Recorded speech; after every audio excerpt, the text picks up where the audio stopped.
Look at here. I want to reiterate, this is not a difficult case. The trial. The question for you to answer in this case boils down I won't to start really talking just yet. one question. I won't start talking yet. Let me see what the back Important come. question in this case. Let me see. One critical question that you have to answer.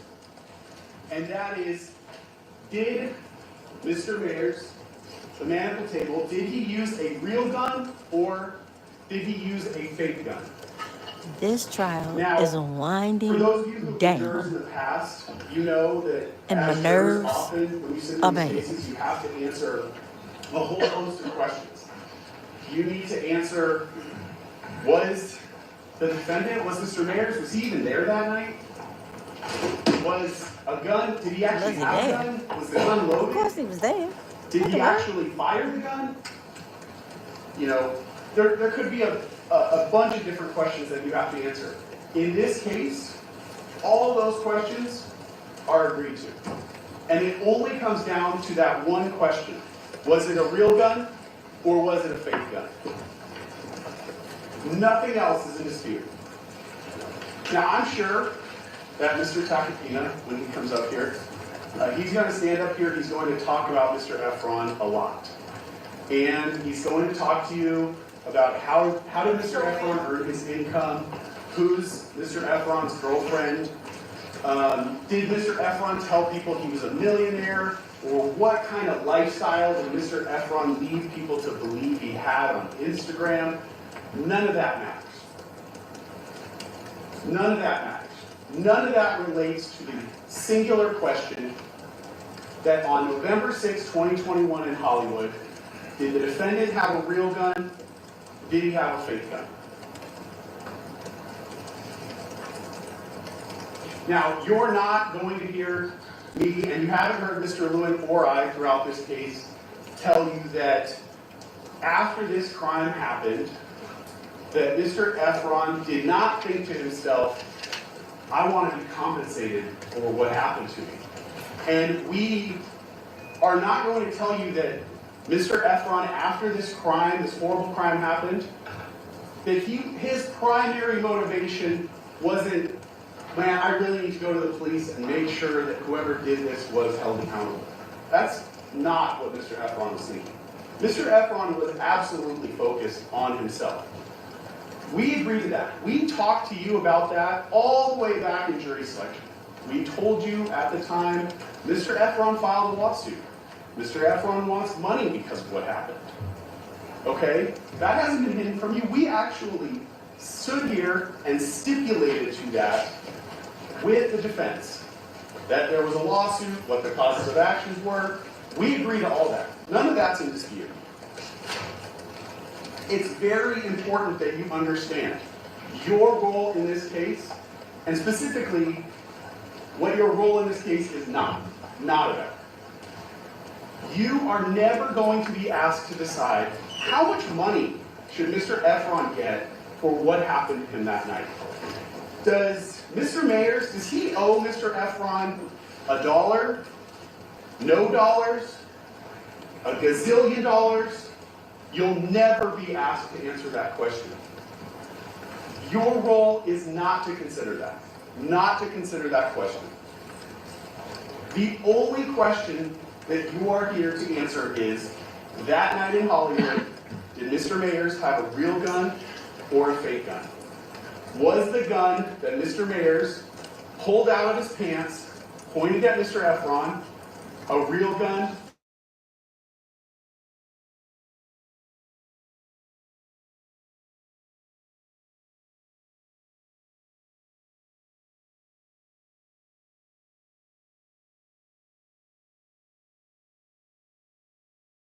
With the video. Guys, this is closing arguments. Hit the like button. Subscribe. Please subscribe. My nerves are bad. My apologies. My nerves bad. Not this video. Oh my goodness. But that's what we're talking about. That moment in time. When you see the gun on that video.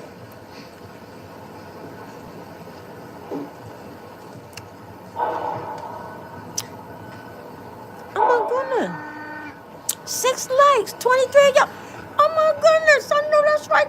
on. 6 likes, 23. Come on in. Come on. Be my friend. Be The my answer to that friend. question that I've now posed to you Come several on. times is obvious. Hold my It's hand because obvious. my nerves is bad for my That ASAP. man decided, for My whatever nerves reason, bad.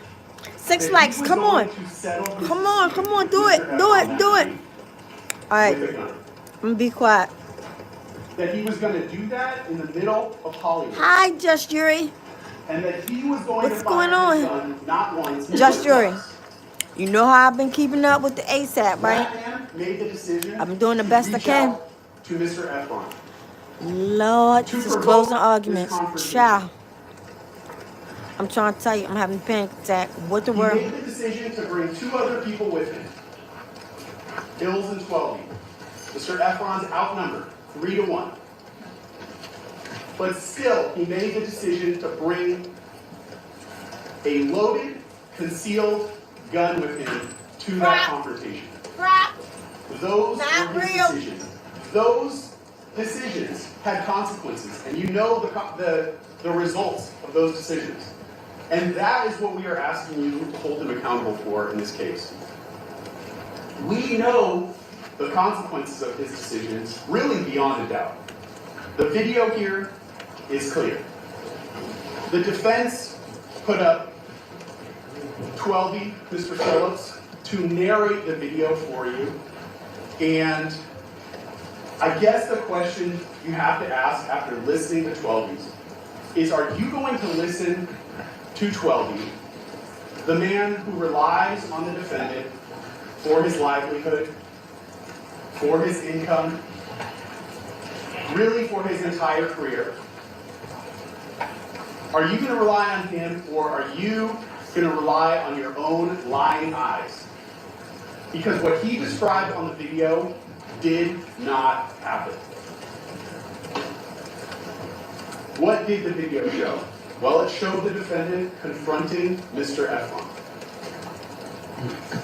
It showed the defendant executing his plan to immediately get in Mr. Efron's face. Immediately engage in a physical confrontation. It shows Mr. Efron did not have a weapon. And honestly, it shows that Mr. Efron was really unprepared for what he was walking into. Mr. Efron went there to talk. He went there to argue. He went there that night to resolve his differences, not to engage in a physical fight. But he's immediately confronted with a physical confrontation. So how does he respond? Again, let's pause. Consider Mr. Phillips, 12. When he's asked simple questions, this is just a hypothetical, but if he's asked, what's the weather like that night? You know, his answer is going to start out with something like, I couldn't tell. Mr. Efron is such a huge man. He's so muscular. When he approached me, he blotted out the sky. I couldn't tell you what it was because he's such a large individual.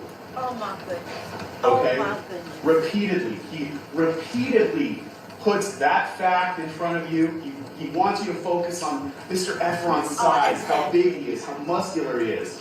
How honestly, it sounded like this was the first time that 12 had seen Mr. Efron outside of the gym. He constantly repeated how much Mr. Efron was in the gym, how big he was.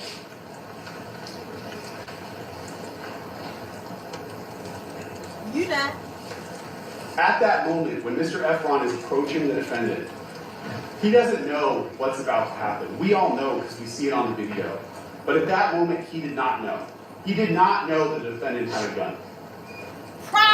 So Mr. Efron, this huge, hulking man, he's confronted outside the parking garage. And how does he respond? Say prop. He responds by doing absolutely nothing. He's approached by the defendant, and what does he do? He reaches forward with his left hand. Now this man's coming right up in his face. He reaches out to maintain the distance. 12 wants you to believe Mr. Efron's there to fight. He's there to start it. So when he reaches out with his left hand, what does that leave free? His right hand, his dominant hand. That muscular right hook. Does he throw a punch at the defendant? No. He honestly does nothing. He reaches out with his hand and the defendant immediately gets in his face. He's actually propelled backwards. Why doesn't he punch the defendant? Why doesn't he fight? He's there to fight it, right? That's what 12 wants you to believe. He's there to fight the defendant. Why doesn't he? Well, he told you. He knows. If I fight this man, it's all over. Not just his relationship with the defendant. He knows they're not going to recover from that. If I punch him in the face, we're done. Our friendship is over. But not just that. My life is over. We're gonna have it's not over. Either way, it's over. He's thinking in that moment, we've had problems in the past, we've talked it out. We have problems now, we can talk it out. Okay? That's his mindset. He doesn't know the defendant's mindset though. And he has no idea how bad it's gotten for the defendant. Because a relationship takes two people. And Mr. Efron, he can only give you his perspective. Apparently, though, it's gotten very bad for the defendant. Beyond repair. That is, Mr. Efron doesn't know that. He doesn't know how bad it's gotten until the next split second when that gun comes out. And you have to understand, in the instant that gun comes out, it has to be immediately clear to Mr. Efron, oh my God. It is so much worse than I thought it was. This man, my friend, a person I've known 15 years, is pulling a gun on me. This guy hates me. And this is not going to end well for me. It's all over. That's what he's confronted with in the split second that gun comes out and is pointed at him. My career's over, my livelihood, it's all done. Now, I'm going to go through multiple people's perspectives. I am not going to hold back, okay? When I talk about the defense witnesses, I want to be very clear. What they got on the stand and told you were lies. They repeatedly lied when asked about a whole variety of topics we'll get into. But there was one thing that not even they could lie or deny. And that is, it had to have been obvious to you before you even walked into this court on this case. The defendant, and certainly his significant other, are powerful individuals within the entertainment industry. Even their own witnesses, even 12E, even ASAP Blue had to acknowledge that too. And they certainly have enough power to cancel small players like Mr. Efron or 12E or Lou if that's what they want to do. And that right there, in that millisecond the gun is pulled out, that's what Mr. Efron is faced with. So how does he respond to that? That's a lot to take in a very short amount of time. You cannot put yourself in his shoes and say, what would I do? You cannot possibly capture all the emotion, all the history, everything that's going on in his head. And he probably doesn't respond the way that you would. You probably would not walk after the person who just pulled a gun on you and unload on them verbally with your grievances. But he's angry. He's upset. He's confronted with his life changing, and he knows it's over. And even though the defendant pulled the gun on him, he's not really thinking about the gun. So he follows, and he tells the defendant how he has failed the other members of their collective. And he uses ills and he uses 12E as examples along the way. So we get to the next location, the parking lot. Vista Del Mar in Selma.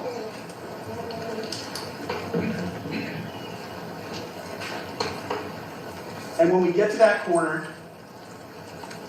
the defense, certainly 12E, want you to believe that as they arrived there, Mr. Efron immediately started attacking Ills. I'll go through the video. Honestly, we will slow it down and I'll show you where everyone is at that moment when the defendant turns around with the gun. But you know, you've watched the video. I honestly wondered to myself if I even had to address. Was Mr. Efron attacking Ills at that moment? There's daylight between them. Clear space. What's that? What time is it?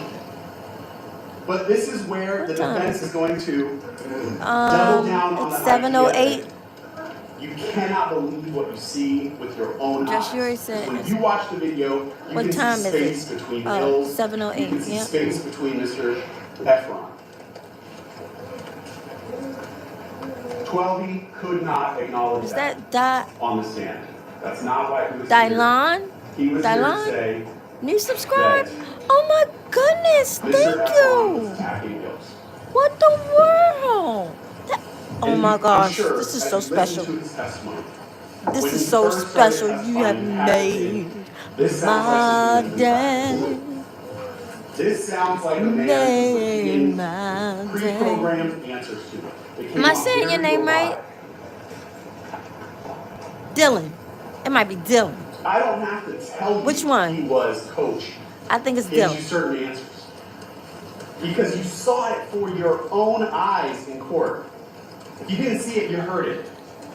Does anyone hear a baby in that courtroom or is it just me? That's kind of a mundane. Oh my goodness, 7 likes. Come on, y'all. I know that's right. I know that's right. Don't say. Wouldn't that be nice if I got up to like 50 likes at least? Oh my goodness. We can do it. We can do this, guys. We can do this. I can't say. Hurry up! Do you expect him to come into court and tell you the truth about exactly what happened on that street corner? That video does not show Mr. Efron attacking Ills. It's a baby in there. I hear a baby. That really is why, when we get to the jury instructions, the instructions on defense of others are not going to apply in this case. Because what the video shows is that when they got to that street corner, the defendant thought, this is closing arguments. To pull his gun. Winding down. He decided to start firing. Winding down. The video clearly goodness. Before Mr. Efron is anywhere near Ills, the defendant is already pulling his gun out, turning around, putting his arm forward. When exactly please don't send raggedy. Yeah, I'm going to cry.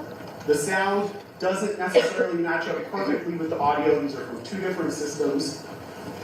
The sound, as far as come in and hit the like and subscribe. Close enough that you can tell. Hit the like and subscribe. In those seconds, the defendant starts firing.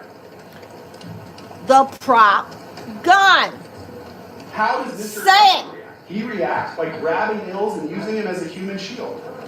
Would be a natural response? No, this ain't New Jack City. What is he picking up people for grabbing them? They try to twist that though and reframe it. They try to tell you that's actually, Mr. Efron attacking Ills because it's a tough case for them because it's all on video. You get to see it for yourself. 8 likes, 8 likes. Come on, y'all. Come on, y'all. Come on, come on, come on. Keep coming in and hit the like and subscribe. Come on. Come on, we can do it. We can do it. And teamwork makes the dream work. Apparently, the defense also teamwork makes the dream work. At Mr. Efron. Subscribe. Oh, I see the love. Because they say, actually. post in a military manner, keeping always on the alert and observing everything that takes place within sight or hearing. Oh my. There's no such thing as a warning shot from a prop Oh gun. wow. Oh wow. So that takes me to the next So really serious absurd military part of level. defense What in the this case, world? which is that not only was this a prop gun, Come but on, more Mr. likes, Efron more knew likes. it was a Thumbs prop up, thumbs up. Don't cost you nothing. Take a chance They- as you again, go. they Don't want you to cost you believe Mr. nothing. Efron Come on, yo. knew If you that like this it, gun come was a back prop from gun. on. Yeah. Come But on, at the come same on, time, come they on. also want you to believe, need Yeah, you to believe yeah. that he pulled the gun Yeah, in order yeah. Come on and to subscribe, y'all. intimidate Mr. Efron. Hey, hey, This gun that Mr. Efron come already on and knows is a subscribe, prop gun. y'all. It Okay, is let me be quiet because absolutely absurd. I cannot hear and I'm getting ready to start tripping. So wait. Let's start with the first No. premise that they want you to Hurry believe, that the up. defendant is carrying a prop gun in the first place. That's right, prop gun, prop gun. Say it, say it, say it. The testimony through Lou, what the defense wants you to believe is the defendant, he's been stabbed. Not only was he stabbed, Can I in the get nightclub, more but he was likes? stabbed at the same We're time. only at like That's 8 a likes. violent thing to have Guys, come on, come on, keep Not hitting only the that, like but he button. has crazy Just like, people well, as soon as you come in, just breaking hit like. into his house. Crazy people. As soon as you come in, stalking hit him. like. Notification bell. Also subscribe. breaking into his house. That's how it And when goes. he's You faced come in, with that hit like. real violence, being stabbed Notification with a bell, real subscribe. knife, having real people in his house. You can do it. He doesn't know. Likes are free. What is his Likes are free. rational Oh response my to that? goodness. Let's carry a fake gun. I'm really talking because I don't want to hear nothing he got to say. Let's talk about Lou for a second. No, I don't want to talk about Lou. I want you to hurry up. I want you to hurry up so I can hear Rocky's lawyer. I don't want to hear you. Because the defendant liked his energy. And little did the defendant know that he was basically recruiting the Swiss Army knife of best friends. Okay? Come on, likes. If it's not, if it was 9, then but I saw 21 at first. Wait a minute. Y'all can't come in and come out. Got to stay here. Stay here with me and keep me company. Let's be clear. Come on. Lou, he's totally impartial. All right, I'm gonna shut up. He's not financially reliant on I'm the gonna shut up defendant. for a minute. Because Lou also has his own DJing business and his own clothing brand, I know this which judge apparently have nothing to do is tired of this with trial. his good friend, the famous musician, Because who is also an ambassador to multiple Relly is only clothing coming to designers. trial Lou to must get have done that all on his own. money. He should be ashamed of himself. God don't like On top of ugly. that, Lou, God saying don't he's like a Swiss Army ugly. knife, one of his functions, He was he's told also he the could defendant's not security get consultant. any money And Lou if told he you did not that take this to trial. He sat down with some unnamed, So it means they wanted to lock him up. They wanted to lock him up. And security his dumb expert self. that did not Need some money that testify, bad? name he couldn't tell you, Oh my could give you no goodness. information about. Would have been nice. And after Just the said, real look at security here. issues that the defendant was ASAP having, Rocky. being cut with a real knife, Can I have a few dollars? he decided the I'm best sure he way gave that 12 could a protect couple himself, dollars. I'm sure he that did. Rocky could protect himself is with a fake gun. That's So right, the next prop time someone gun. approaches him with a real knife, he can pull out his fake gun. That's going to go one of two ways. That assailant might say, I didn't know you had a gun, and leave. Or they might attack you with their real knife or their real gun, and your fake gun is completely useless. You have no way of actually defending yourself. And if you're faced with real threats, clearly you want to have something that you can really defend I yourself. wonder what that judge writing. Not some prop. What y'all think that judge writing there? That security It advice, is a baby in that that courtroom. is Y'all not hear that baby? illogical, it's absurd. Oh my gosh. Okay? And the reason I wonder why if that's it's one of absurd Rocky Keys. and makes no sense is because it's not real advice. That advice was not given to the defendant. Okay? Lou made that up for this case for his testimony in this trial. It did not happen. Oh my gosh, how long are you going to be up there? Wait, because it gets even more absurd. All right? You're It's absurd. even more absurd because they're saying that Mr. Efron knew. He knew that that gun was fake when the defendant pulled it out. So any remote possible deterrent effect that that fake gun would have on anyone goes completely out the window when we're talking about Mr. Efron. Because Mr. Efron knows it's fake. I mean, with the defense logic, the defendant could have popped a balloon and it would have had the exact same deterrent effect on Mr. Efron as the fake gun. Did they prove to you? Did they prove to you at all that Mr. Efron knew that gun was fake? Mr. Efron denies it. He says, when I asked him about a prop gun, it took him back. What are you talking? Where does this prop gun come from? Okay? They told you he got that prop gun at a music video shoot in July of 2021. We know the shooting happens November of 2021. Between July and November, did they show you a single instance where the defendant and Mr. Efron are together? A single instance where Mr. Efron could have received that information that this was a fake gun? Does it even make sense that if the defendant's going to carry a fake gun for his security, that he's going to tell everyone around him, hey, it's a fake gun, it's a fake gun? How does that make any sense? It makes absolutely no sense because it's not true.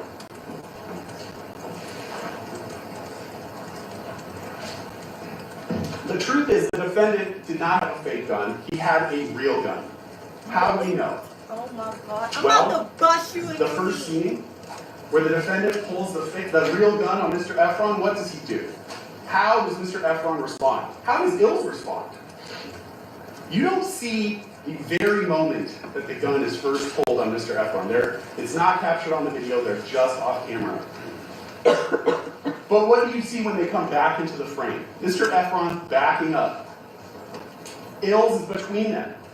ILS' entire focus is on the defendant, the man with the gun.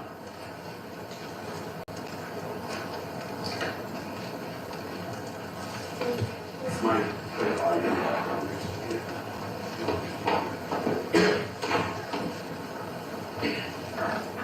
Where's ILS looking?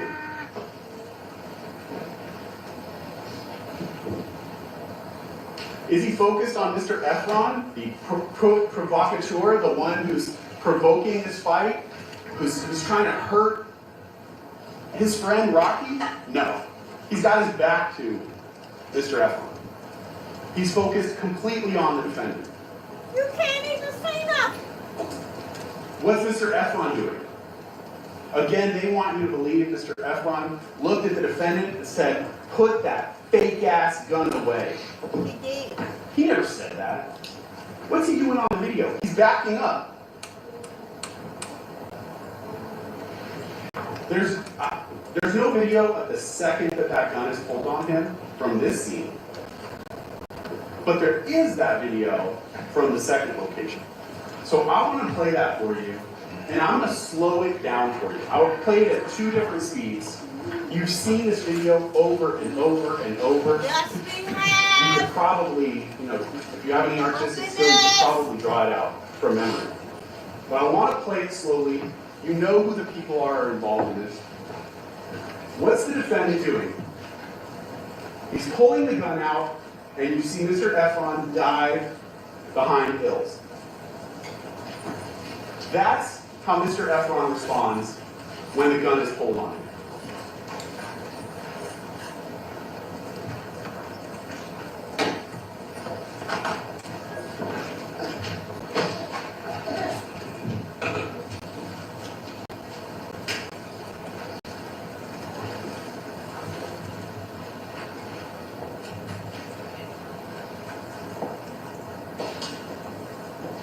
Now this is really the moment.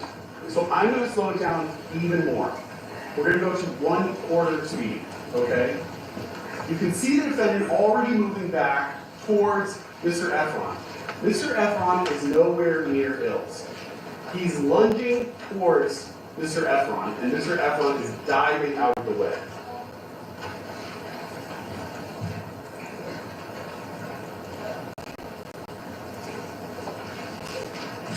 I don't see nothing.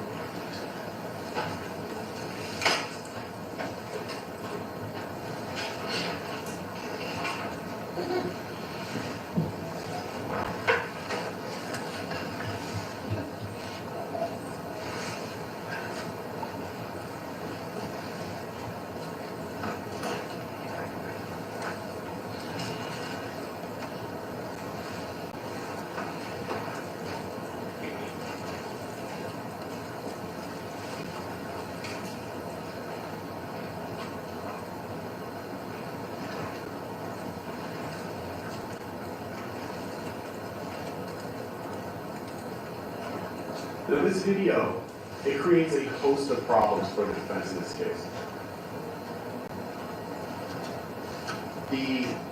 This is the moment where the defendant is turning around towards Mr. Efron, where he's pulling that gun out, where he's pointing at Mr. Efron. And the gun comes out before Mr. Efron is anywhere near Ills. That completely negates their defense.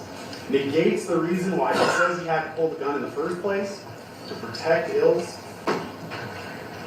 Negates 12B's testimony that Mr. Efron was punching Ills. Creates a lot of problems for them. You can see the space for yourself between Mr. Efron and Ills. You don't need anyone to tell you that Mr. Efron is not attacking Ills. I guess the best that they could argue is that Mr. Efron was going to attack Ills. I don't, for that to be true, there would have to be a time machine involved. But the instructions, the jury instructions on that are clear. No, you cannot have a belief that there's going to be future harm. Doesn't matter how imminent it was. Doesn't matter if Mr. Efron was actually saying, I'm going to beat Ills up. I'm coming after you, Ills. Doesn't work. Belief in future harm is not sufficient. Belief in future harm is. I want to go back to this. You can see the moment where the defendant turns with the gun in his hand, where Mr. Efron is and where Ills is.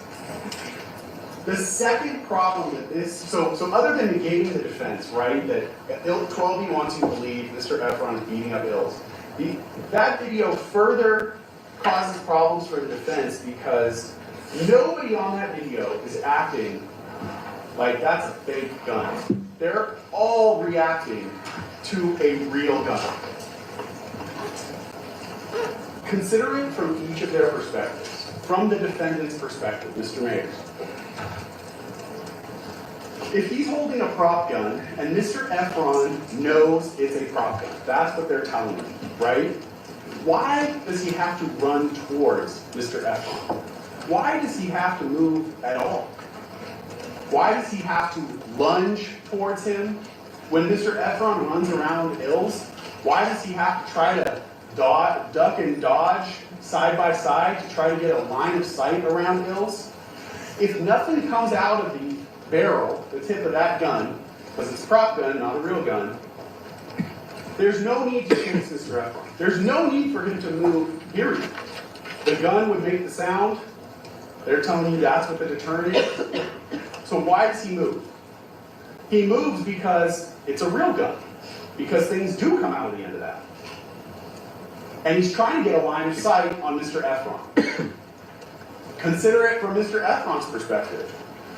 They want you to believe at the first scene, Mr. Efron looked coolly at the defendant when he pulled that gun out and said, "Put that fake-ass gun away."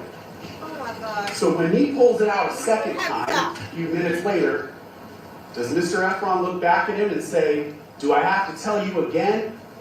Put that fake-ass gun away again"? No. Clearly that's not what he's doing. What he's doing is reacting to, oh my God, someone just pulled a real gun on him. And he's jumping around Ills, trying to put something in between him and the defendant. They're very close. He believes that's a real gun. He knows. His reactions are, that's a real gun. 12. Let's talk about 12's perspective. He says, when he testifies, I knew that that was a fake gun. That's, going back, I already knew that before the defendant pulled out. But what does he do on the video? What does the video show? He's behind a wall. So he's the guy to come in here and tell you, we all knew it was a fake gun. When you see him, when you see his reaction, where is he? He's on the other side of the street, he's hiding. Why does he have to hide? He's hiding because he knows, what we all know, it's a real gun. The third problem that that video creates for the defense, it negates this whole idea of defense of others, that the defendant had to do this in order to protect Ills. The defense of others instruction will tell you that it really only applies if the defendant used no more force than was reasonably necessary in the circumstances. The defense in this case needs you to believe that Mr. Efron was not just beating up Ills, but that he was savagely pummeling Ills. 12, before he's confronted, says Mr. Efron was throwing haymakers at Ills, mercilessly, savagely punching Ills. Why is Mr. Efron doing this? That's never explained. 12 has no explanation for that. In his opening statement, Mr. Tacopina told you that Ills' face was pummeled, and that they were going to bring in pictures to show you just how damaged Ills was. Well, obviously that did not pan out. And obviously 12 was not expecting to be confronted with pictures or videos of Ills' face the day after this happened, showing not a single scratch on his face. Nothing.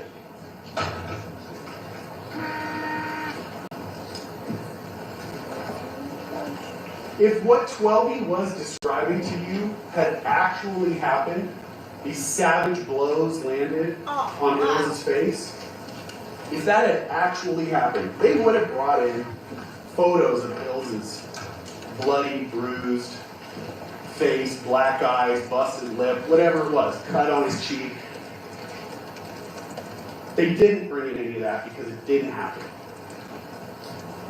One step further, we actually brought in pictures of him to show there's nothing there. It absolutely did not happen.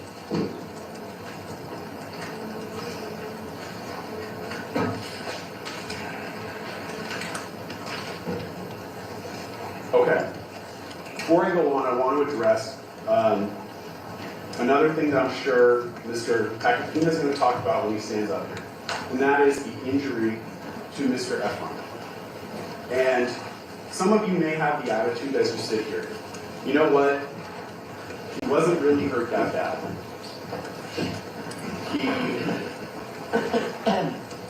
Mr. Tacopina will, I can almost guarantee he's going to call it a finger scrape. And then you have on top of that, you have Lou blurting out that, the defendant's going to go to prison for this long period of time. There's a reason why the judge sustained that, told you not to consider that. But it's interesting that Lou blurts that out when he's not asked a question about that. That's evidence, clear evidence of Lou just trying to get out information to you that he thinks is prejudicial to the people, to our case.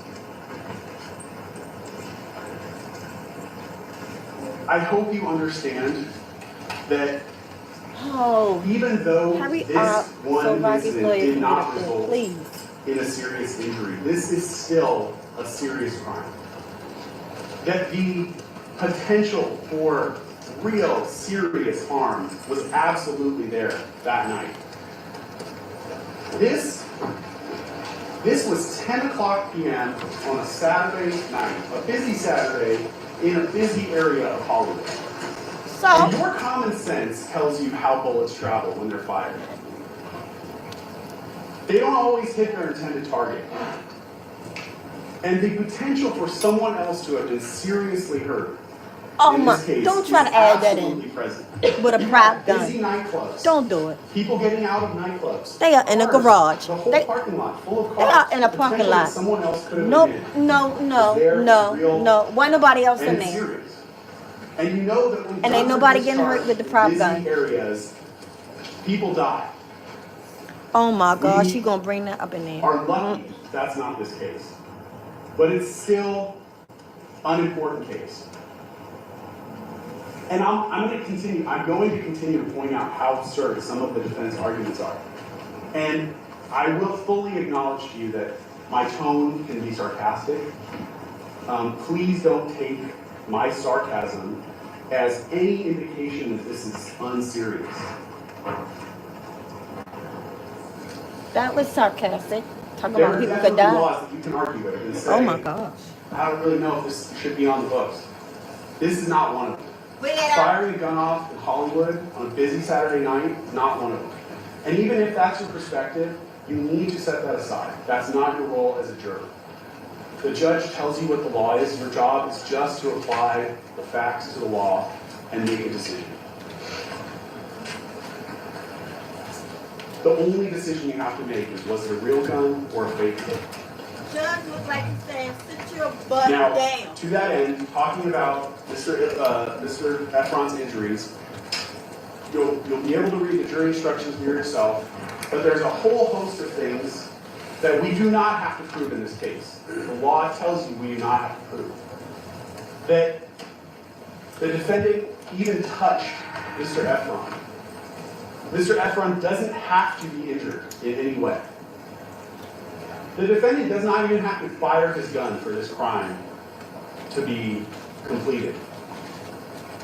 He doesn't even have to point it directly at Mr. Efron. I'm lost. The moment the defendant pulled that gun out, armed himself, and was capable of inflicting injury on Mr. Efron, that crime was completed at that moment. Again, you'll see in the instruction, I put the number of the instruction at the bottom for you so you can go back and read it yourself. The gun does not have to be pointed directly at Mr. Efron. There can be steps that the defendant still has to take before he inflicts injury. See, It does not even need to be instruction fired. 875. Look how many instructions they have. Oh my The evidence in this case compels you to one conclusion to that question I've posed to you multiple times now. Was it a real gun or a fake gun? And that is really that the defendant was in possession of a real gun. Mr. Efron recovered real ammunition from the scene, from a real gun that fired. Everyone in the surveillance videos that I've played for you now, that I've slowed down for you, is responding like it's a real gun. When the defendant's house is searched by LAPD, they only find real guns and real ammunition. They didn't find that one.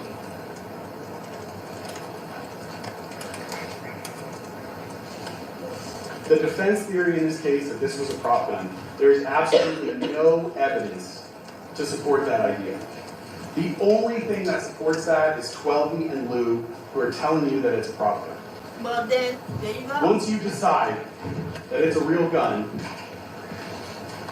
you're deciding that those two witnesses especially lie. Everything that they say should be rejected. And why did they lie to you? Because they know the truth. They know this was a real gun. So you can decide this case by finding they lied to you. You can decide this case by just watching the videos for yourself.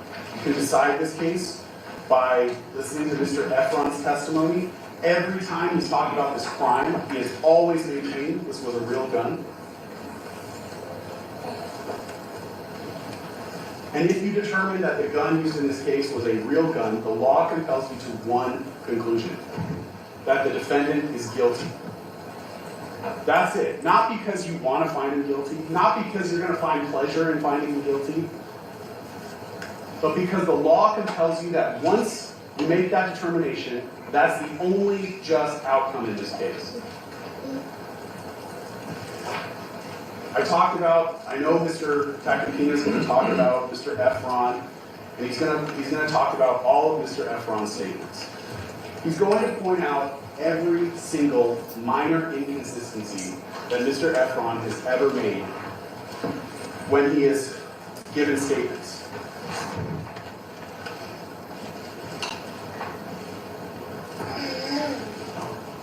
He's going to bring up points in time that Mr. Efron is talking about things that have absolutely nothing to do with this case.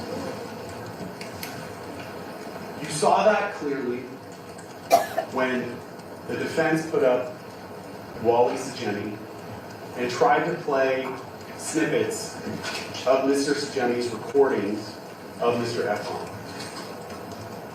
They tried to put up clips where Mr. Efron said to Mr. Sajeni, "I'm already a millionaire." Oh, look, see, he said he was already a millionaire, but he's not. What? Where he said to Mr. Sajeni, "Go ahead and post the news articles on social media." Oh my goodness. He said he was, I'm suing Rocky. I don't care about the police. I don't care what happens to the criminal case. I'm getting 30 M's. If I disappear, this case will be harder for the prosecutors. All those clips, none of those clips help you answer the question in this case: was it a real gun or a fake gun? And who cares? But Who it cares answers if something Mr. about Efron said in the past he was a millionaire when he wasn't? Who cares if he asked someone to He's post jealous. a news article It answers on that. social media? Mr. Efron wants to told be you he paid don't like because going he to was the the victim of a police. real crime So what by does that a say real about him? gun.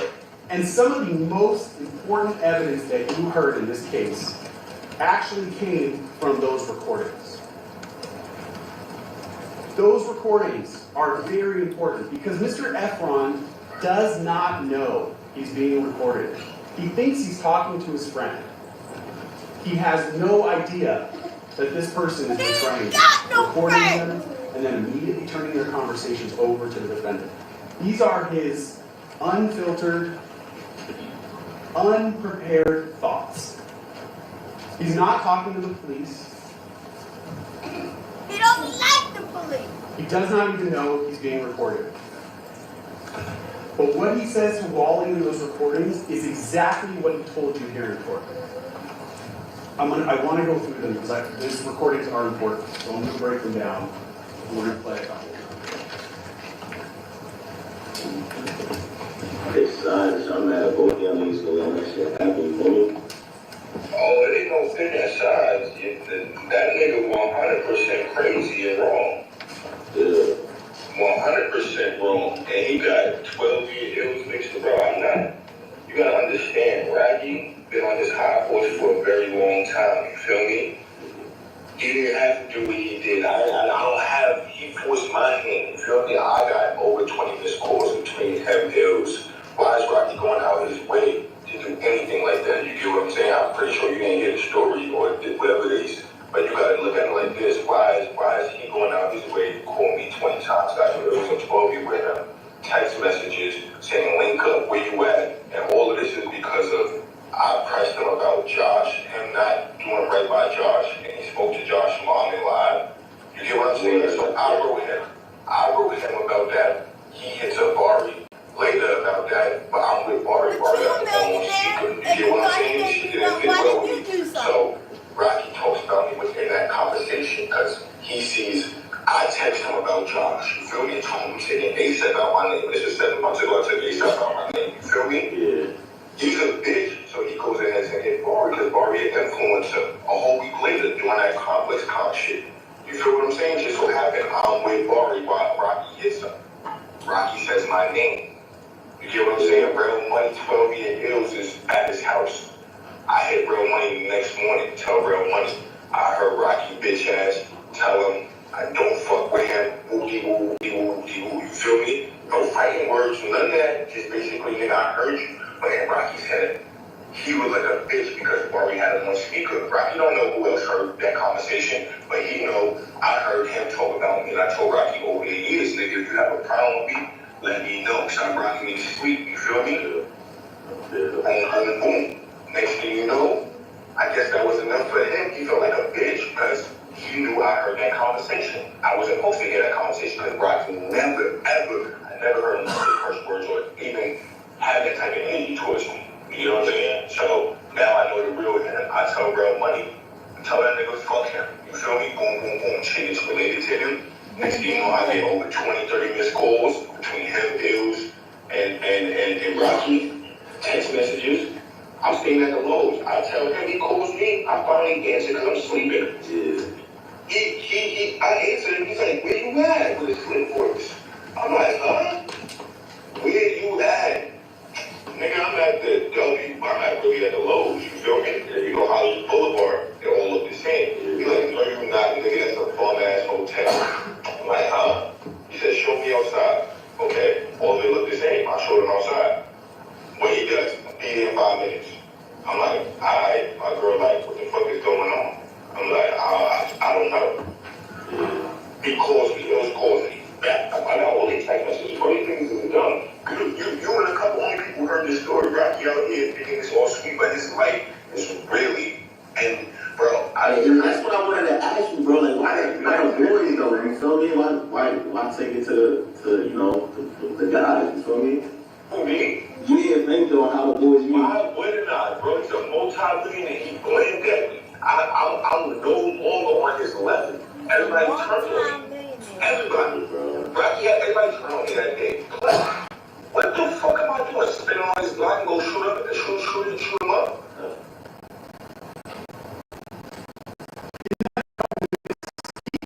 The exact same details that he told you when he testified in this case.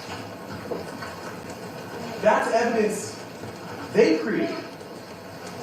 That's their person trying to trick Mr. Efron, trying to get Mr. Efron to say something damaging, say something that's going to undermine his case, because while he knows he's recording these conversations for one purpose, so that he can turn them right over to the defendant.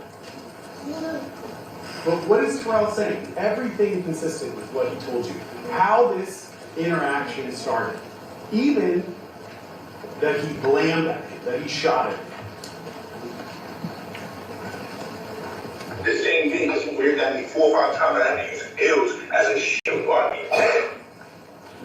I feel niggas ain't trying to like, you feel me? Not trying to end squash your shit, get some paper or something, or what? You know, like. Bro, it's too late. He told me to suck a dick. Boom, boom, boom. I hit up John the same day. Bro, that's all on him. He had nothing but time, bro. When I got the best lawyer in LA and worried about my business. You feel me? He told John to stop contacting me. I sent him the pictures of the bullets, sent him the text messages of him, letting him know how serious this is. You know what he said? Nigga, fuck you. Bro. So what I'm supposed to do? I accept the nigga shooting at me 4 or 5 times where I almost died. What do this man? Now coming with suing, of course, the severity of the case, he's trying to kill me. So that's what he gotta read. You feel me? I feel there ain't no way niggas could squat, like, you feel me? No paper, no nothing, bro. Like, you feel me? Like, bro, he's a grown, he's 33 years old. He got other men talking for him. He know what he did. You get what I'm saying? He had more than enough time. This shit happened 7 months later. He wasn't trying to reach out to me. He still didn't reach out to me. with legal shit involved in other boys, you know, so. That's what I had. I didn't want to go with that. I wanted to have a lawyer. When you get a lawyer, that has nothing to do with boys. And Jabari, his friend, he might as well thank him for him not being late in the field. Because those are allegations, you feel me? He got enough, and you're part of the PR team. He would have had enough people to block that if Jabari didn't say nothing, bro. Those are allegations. Jabari made it official. Again, he's entirely consistent. The defendant shot at me 4 or 5 times. The same thing he walks into the police station and tells the police. He's entirely consistent about what happens after the shooting. That he reached out to the defendant. That he sent him text messages, pictures of the fired cartridge cases. that he reached out to the defendant's manager. All that consistent with what you saw in the text messages and everything else that came in. Even how he was outed as the victim in this case, that Jabari made it official. That Jabari was the one who said that he had snitched and attached his name to it. That's their evidence that they created. And it's entirely consistent with what he told you when he testified. I just want y'all niggas to kind of end this shit and, you know, find out. And you know, and he could have ended it when he shot at who ends anything when a nigga shoot at you 4 or 5 times, you gotta grab another member to protect yourself. He called me out my living space. Called me, told me to stop ducking him. He claimed that that's called premeditated, bro. You feel what I'm saying? He didn't give me a chance. He told me I'm gonna come to a gun battle. I came to link him to see what the fuck the status was about. He pulls out. He tries to chest bump me. He tries to chest bump me and then pull out a gun for self-defense. He's a pussy boy. And me and Ilse is standing in between while he's trying to shoot me. He didn't give me no seconds for shit acting like that. And I got it all on camera. You don't want that, like, trust me. He stupid. He did it all on camera, champ. Again, consistent. I didn't know I was walking into a gun battle. I didn't bring a weapon. What does he do to me, though? He tries to chest bump me, and then he shoots at me. So, it's really to get in the road, or you just trying to move on and shit? Besides suing somebody like that. You feel me? Like, he gotta face the consequences of with that because he wanted to be a gangster and run out his crib like that. That has nothing to do with me. You feel me? I did my part. If you look at it on my end, what else am I supposed to do? Why not just ask for the bag, or, you know? I tried already, bro. You don't ask for the bag because that's extortion, bro. When you got somebody that's shooting at you, you gotta look like I'm smart, bro. You gotta understand I'm not no dumb black nigga, bro. You know what I'm saying? You ask for a bag without a lawyer, bro, it's called extortion. You feel me? You're gonna do everything accordingly. Everything accordingly, or it's gonna catch up with you.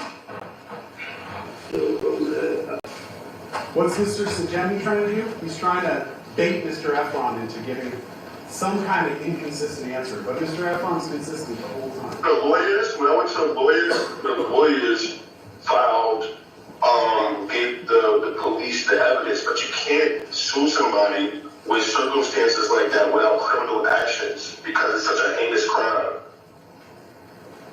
Okay. When you obviously know what you're doing, that's a whole different ballgame. You get what I'm saying? And I'm still feel sympathetic for this man because I know that. I know what he's about to endure. But he told me to fuck off, go to the police. He told me this type of shit. You're hearing his unvarnished, his unprepared thoughts. He's telling you, even as this happens, he still feels bad for the defendant. Still knows he's about to go through stuff, but the defendant gave him no other option. Told him to go to the police. I'm not the toughest nigga in the world. I don't know too many gangster niggas that's gonna come at Rocky. He's a millionaire, bro. That shit can come from anywhere. He decided to fire on me. And that's why, right? Because it was the defendant's decision. Like, who gets cool after somebody firing on you 5 times, bro? Nobody. Bro, I could probably talk to them and shit and figure out, you know, like, I don't even want no message relayed like that because he had more than, bro, I had over a year to reach out to me, bro. I'm not the hardest person to reach. You get what I'm saying? He chose to do that. Like, and you see when I just sent you the other day how he reacted off of me picking up John to try to figure out what we're gonna do here before I even hit up a lawyer or anything. You get what I'm saying? yeah. Like, you don't want to hear nothing from nobody, bro, until like, some people is like that. You get what I'm saying? Yeah, And then I don't want to jeopardize what you have going on, him thinking that you spoke to me. Like, don't even put yourself involved in this shit, bro. Trust. A lot of people start looking at you funny, and I don't need you feeling like, you know what I'm saying? Yeah. It just trickled down to everyone, you feel me? Like, even if you don't feel, you feel me? Like, That's gonna fuck up everybody's career who work for him.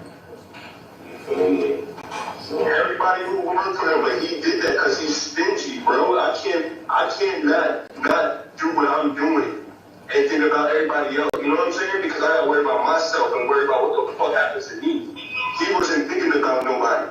Everybody's thinking like that, but then when it comes out, niggas really start hating him because, bro, why would you do that?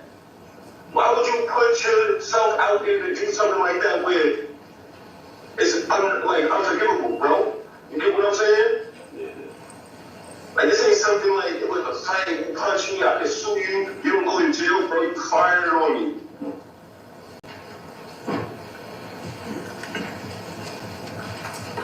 Those recordings are important because the defense created them. Because Mr. Sajemi knew he was going to send those immediately to the defendant. And he recorded 2 separate phone calls on 2 separate dates. Said he sent them to the defendant.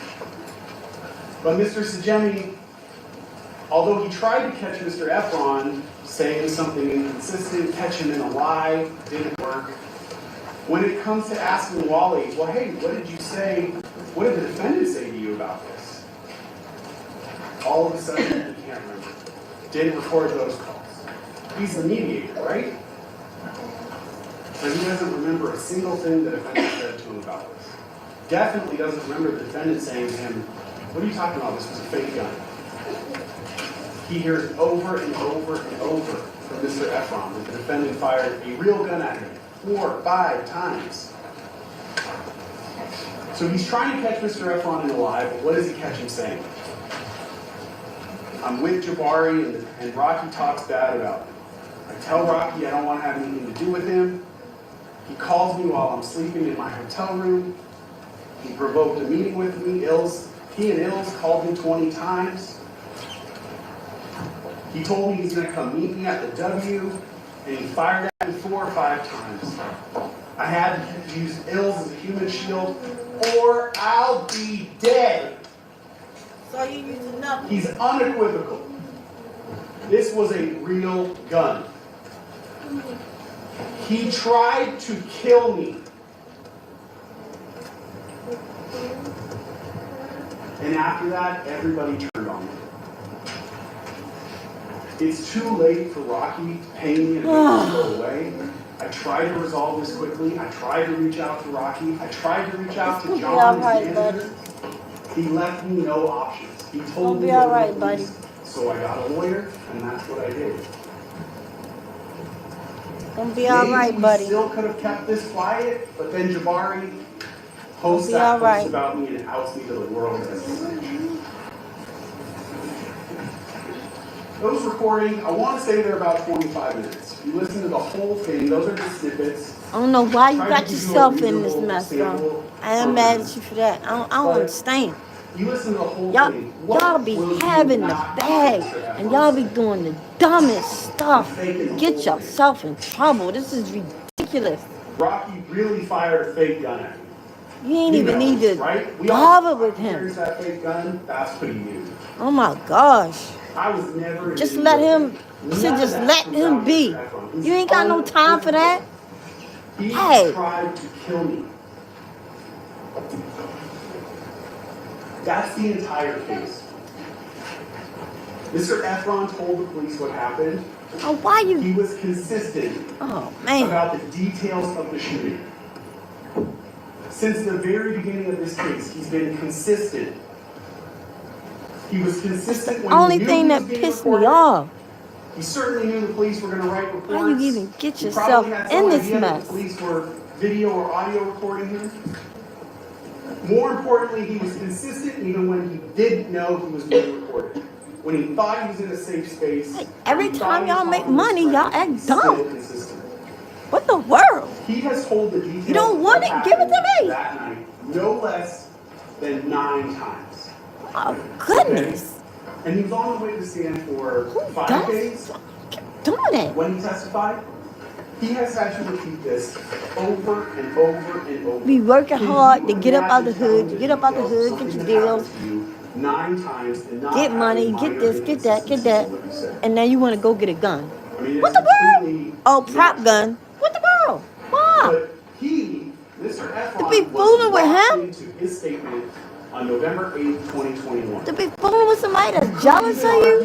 What the world? You got kids and everything. That's the only thing that make me mad. Make me mad.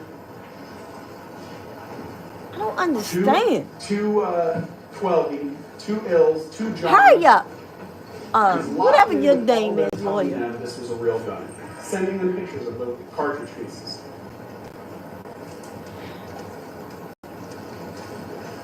Focusing though on that important question of was this a real gun or a prop gun? When is the first I wish time you hurry up. that's raised? So, This is a prop gun. Mr. Tugopina can speak. You heard in the testimony from Oh my Lord. ASAP 12 You've been up here for an hour saying the same thing. The first time this comes up, I guess, is August of 2024, and they are only going to tell the defense attorney. So they held that all-important information for over 2 years, almost 3 years, before then they're going to tell the details to the defense attorneys only. You found out that it was only turned over to us the day before jury selection started in this case. And then you found out that Lou's statement was actually changed about, where the gun is now. That was changed the day that he came in to testify. That timing alone defies credibility. Objection, Your Honor, that misstates the evidence. That's the idea that they would not be running into the police station to tell their story is absurd. Ain't nobody running no So police let's focus station on our except for stories. goofy F-on. ASAP Lou, So he can get some money. I've already talked to you about how he's conflicted in this case, how he relies on the defendant for his financial, line of Okay, business. I'm at 9 lights. You should view Can I get his 10? testimony as being very Can I get 12? His story changes. No, how about and this? He I'm has just a small perfect YouTuber. explanation Can I get 15? for everything. No. Hold up. He Can I came get in, 20? He told you Hit the like, hit the like, hit the like. 20 likes. Oh, that would be good. That'd be good. That would be so good for me. The primary piece of evidence that he needs to explain away. And I'm a really that good Lou needs to person. explain to you so that you no longer see the defendant as guilty. All I was, want to do Why was the defendant carrying a fake gun? Lou's going to is answer be a that for you. YouTube creator. And why And did go the live with defendant my have own a stuff. magazine But I need for a whole Glock audience. 43, which just so happens Can I to get be the 20 same likes? type of gun 20 likes, that's guys. consistent with the gun that 20 fired those likes. 2 cartridge cases And, that Mr. like, Efron located. Why does he just so happen to have that same magazine 20 new in his subscribers. bedroom closet, the defendant's bedroom closet? I'd be happy with that So for how the does day. he answer the question of why the defendant was carrying a fake gun? 20 Again, likes. We went through the whole thing of extreme violence. 25 new the defendant's subscribers. facing, and their only reasonable response to that is to carry a fake gun. That's just We've how we already talked roll. about how that applies to Guys, y'all Robert. can do it. Y'all can do it. Oh my Keep gosh, in when I go mind, live though, tomorrow, this apparently video the- is crazy. Y'all even gonna though love that it. was Lou's But advice, let's the stay on defendant track. doesn't follow Let's stay that on track. advice Let's stay on completely track. Because he has. Where's my literally pointer? sleeps next to Where my a pointer? 44 Magnum Desert Eagle, a real gun, which is in reach of his bed. Not much further away, he has a He rifle and a shotgun. It's taking too long. What he did not have any Yeah, in his house look at was your a prop watch. gun or Look any at your prop watch. ammunition. Obviously, if you were the victim of a The violent crime, judge the is response tired. to arm yourself with a real gun is preferable. I to saw a him prop fall gun. asleep. Clearly, that's something the defendant also agrees with. Lou was very Close clear your that mouth. the fake gun Don't nobody want to that hear you he no alleges more. that the defendant That's had, enough. You said enough. Look at you coughing. which he said he Sit personally down. modified, was modeled after a semi-automatic pistol. You sitting up there and keep That's talking, Lou's ain't gonna testimony. change nobody's mind. The world. And here's where it becomes painfully obvious that Lou. Oh my gosh, here's another place. It comes painfully obvious. Didn't fully flush out the story before Ah. he came in to tell you. He had to tell you that he modified the gun by adding that belt clip and by putting that magazine extender on so that he could explain why that gun had those small things that 12 could just so conveniently come in here and tell you that in the heat of the moment, when it's quickly pulled, he saw those two same features, that tiny piece of metal on the side that would hold it to your belt and the magazine extender. So that their stories match, their stories line up.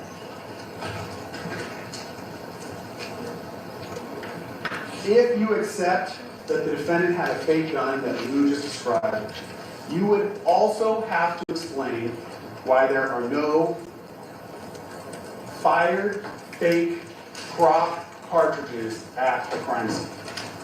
Because the gun that Lou described, this prop gun that existed, that's a semi-automatic prop gun, would operate just like a real semi-automatic pistol. And it would shoot those cartridge cases out the side just like a real gun would. So why are there no prop cartridge cases found at the scene? In his opening statement, Mr. Takakina made a big show of pointing out how 7 or 8 LAPD patrol officers scoured every inch of that street of Vista Del Mar. They walked up and down with searchlights, and they didn't find anything. They definitely did not find any prop.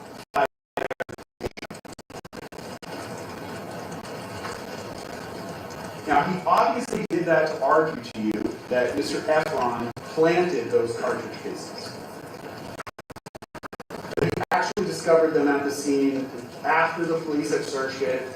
So there's no cartridge cases. He comes back and he plants them. But he forgot that if the police are as thorough as he's saying, that they also would have found the ammunition from the defendant's hand. That painfully contradicts their own defense in this case. All right, I'm going to just pick up briefly where I left off. We were talking about the police search at the scene when they initially respond to these calls. And I point out these calls because we heard from Sergeant Zizzo and did his best to describe for you their response to what was, not necessarily a clear situation. They received multiple calls and they talked to multiple people on the scene that pointed them in 3 different directions. Did this happen at Selma and Argyle? Did this happen at Selma and El Centro? Did this happen at Vista Del Mar and Selma? Was it in the street? Was it in the parking lot? What exactly happened? They show up, they do their best. That was the testimony from him, that with this conflicting information, they did the best that they could, but they went to these multiple locations, sometimes receiving conflicting information. What Mr. Takapina did when he stood up on cross-examination was play videos from another officer to show, look, there's 7, 8 officers on the scene. They're doing this thorough search of the street. He tells you in an opening statement, it's a thorough search, spotlights involved. But what he's not told you is why the police then don't find the fired cartridge cases from the defendant's gun, this prop gun, that's going to fire prop ammunition, why they don't find those cartridge cases either, because they're saying that's also a semi-automatic firearm. So 2 cartridge cases also would have come out of that. Mr. Takapina also made a similar error to you when he stood up in opening statement and he described how you were going to see Mr. Efron returning to the scene. He put up part of that grainy surveillance video of a person with a white top coming back to the scene at 11:10 and made a big point of telling you that's going to prove that Mr. Efron's a liar because Mr. Efron said he came back with his girlfriend, and these were his words, unless she's a ghost, she's not on that video. But you know now, because you've sat through the evidence and the testimony, that all the evidence points to that not being Mr. Efron. Mr. Efron, when he came back, took photographs of the cartridge cases. When LAPD went to collect this video, in the day after they were notified of this, They were told by Mr. Efron an approximation of when he turned. He didn't have an exact time. He gave them an approximation. They went, they collected the video, they saw someone return, and they thought, okay, that must be him, and they collected it. That error that they made back in November of 2021, and what you know, from the time Efron's photographs of those cartridge cases is that he actually came back closer to 11:45. The video stops at 11:20, so obviously we don't have video of him actually coming back. It certainly does not contradict Mr. Efron's detailed statement to you that when he came back, he had his girlfriend with him. She wouldn't obviously be on video. It's not collected and not played. It's also clear the person who comes back is wearing different clothing than what Mr. Efron was wearing at the time. Oh, and you also heard Mr. Efron testify at the preliminary hearing. When he was first shown that video, he looked at it and said, that's not me. So all that together, you know the person that you see on that video was not Mr. Efron. Well, who was it? Mr. Tacopina, I'm sure, made a big point pointing out why Mr. Efron returning to that scene, not having his girlfriend with him, and proving that Mr. Efron was lying with those details, was all to get you to believe his next big point, which is that Mr. Efron planted those 2 fired cartridge cases that he found at the scene. That's what the defense needs you to believe in this case. But the idea that Mr. Efron planted those cartridge cases, when you really think through all the information that you have, does not make sense. One reason, consider that Mr. Efron, as he's telling people what happened to him over and over and over, I mean, I could go 9 times over, he's telling everyone that the defendant shot at him 3 or 4 times, including the night he brings those 2 cartridges into the police station. He tells that police officer 3 or 4 shots. This is important because if you assume that what the defense is trying to argue to you, that Mr. Efron planted those cartridge cases, you have to ask yourself, how, within reason, how would that happen? How did the police miss it? How did that happen? What you'll find is that none of the things that you would reasonably expect to happen actually happened in this case. If he planted those cartridge cases, what would you expect? First, where did those cartridge cases come from? How did he actually, mechanically, how did he have 2 fired cartridge cases to plant? The defense wants you to believe that apparently he knew in advance that Mr. Mayers, the defendant, was going to shoot at him. And that he was going to shoot at him with a semi-automatic pistol. So look for that. So Mr. Efron, the mastermind that we saw testify here, Oh, let me hatched go this back. elaborate plan. Let me go back. He went to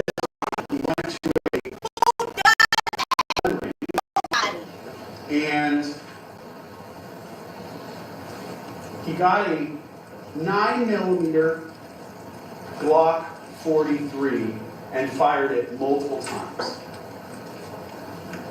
By some miracle of a coincidence, Mr. Efron must have known that ASAP Blue accidentally bought a magazine for a Glock 43. Okay? And that ASAP Blue, somehow Mr. Efron learned that.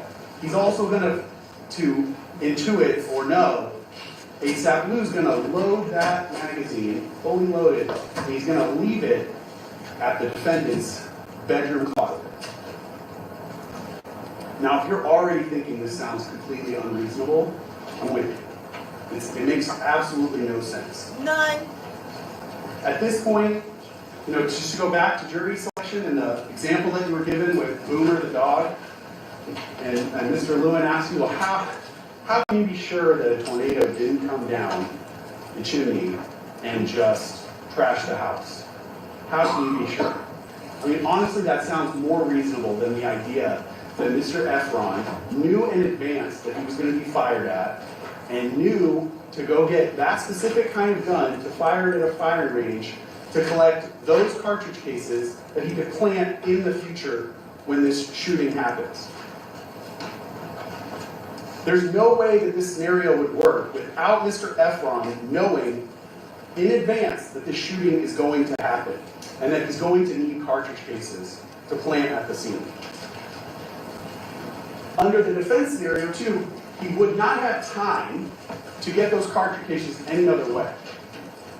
He has a limited amount of time at 10 p.m., just after 10 p.m. on a Saturday, to leave the scene where the shooting happens, go find a gun, fire it off 2 times. The gun he's going to find also is going to be a Glock 43, so not any gun, but that specific gun.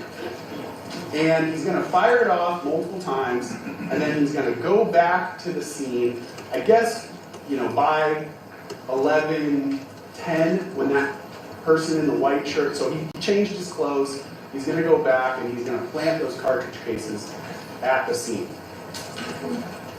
He would not have enough time to possibly do that.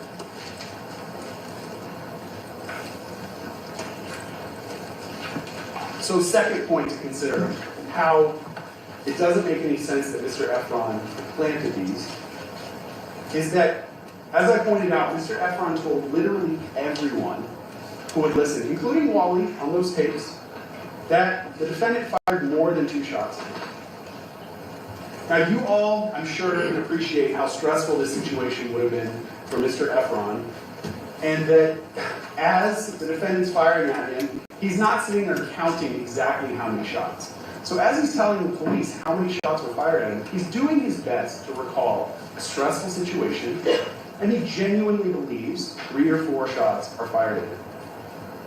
That's his sincere belief. That's what he tells the police.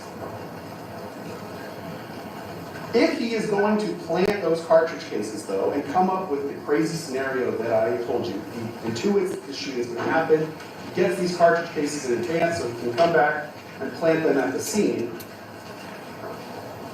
wouldn't you reasonably expect Mr. Efron to tell the police the defendant only fired at him 2 times? Wouldn't that be your reasonable explanation? If he's making this up, he planted these cartridges, and he's making up how many shots were fired at him, wouldn't you expect him to walk into the police and say, no, it was only 2 shots? He would match his story with the physical evidence that he's walking into the station with. Now, to this point, here's another way that Mr. Efron would have had to abuse his, telepathic powers, because he's going to know, or he would have to know, that after he tells the police, I only got 2, but there were 3 to 4 shots that were fired, he's going to know the police are going to later go collect a video that has audio, and that audio is going to definitively show you that, in fact, there were only 2 shots that were fired. I want you to consider, when you're considering how reasonable this scenario is that Mr. Efron planted these cartridge cases, consider the alternative, which is, what if Mr. Efron had walked into the police station and he said, the defendant fired 4 shots at me, and he walked in and he was holding a bag with 4 fired cartridge cases in it. And then the police went out and collected video, and he found out there were only 2 shots. Then you'd have a major, major problem. It could not be true what Mr. Efron would be saying. But that's not the evidence you have. You have the inverse. You have him saying, I genuinely believed it was 3 to 4, but I only found 2. And then you have independent evidence, independent of him, that shows you it was actually only 2. Third problem with Mr. Efron planting these cartridge cases. If what the defense was telling you was true, that Mr. Mayers fired a fake semi-automatic gun and Mr. Efron planted these 2 real fired cartridge cases at the scene, wouldn't you expect other evidence to contradict his story? I mean, Mr. Efron specifically sends text messages that night to the defendant's manager, Ills, and Twelve, all of which, in sum and substance, accuse the defendant of firing a real gun at him. Wouldn't you expect even one of those people to respond back to him and say, "What are you talking about? We all know Rocky carries a fake gun." It doesn't happen. It doesn't happen. That's their moment to contradict him, to confront him, and they don't. While we're on the subject of his text messages, and him really kind of locking himself into this being a real gun that's fired at him, those text messages are important because they also betray 2 other major flaws in the defense theory of this case. Those messages by Mr. Efron put the defendant, certainly the defendant himself, but all the other people in his inner circle on notice that Mr. Efron is going to accuse the defendant of shooting a real gun at him. So I've already told you, wouldn't you expect them to respond back with, "Hey, you know that that's not true. This was a fake gun." That's not what happens with, the text messages you saw from the defendant were to deny anything happened. But second, the defendant would that prop gun that he used, right? That real prop gun that he has, that is not only his get out of jail free card, that is his make Mr. Efron's fake lawsuit go away later. So he needs to keep close tabs on that fake gun, right? So your reasonable expectation was, Mr. Efron texts the defendant, "You tried to kill me with your real gun." The defendant's response would be, "I gotta keep that gun." Now, what is the actual response you receive through Lou? ASAP Lou comes in here and tells you that the defendant came up to him with the prop gun and said, "Get rid of this, I don't want it anymore." Is that reasonable?